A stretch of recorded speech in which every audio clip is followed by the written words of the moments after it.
দুপুর বন্ধুরা, চলে এসেছি খাওয়া দাওয়া নিয়ে প্রতিদিনের মতো। এখানে হচ্ছে গরম গরম ভাত, সবে নামালাম ভাতটা। গরম গরম ভাত, আর এই আকাশটা মেঘলা তো তাই একটু ঘোলা ঘোলা লাগছে। আর হচ্ছে কি আলু দিয়ে মাছের তেল দিয়ে করেছি।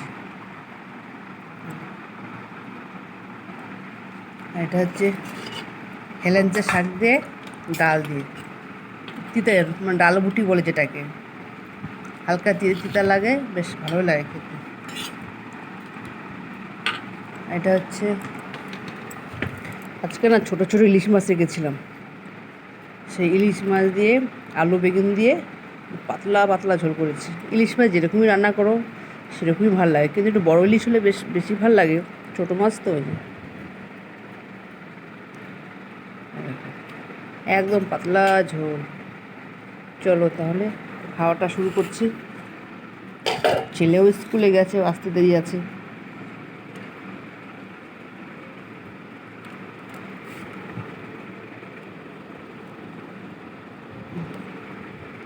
তাহলে আমি খাওয়াটা শেষ করে নিই, রাখছি তাহলে।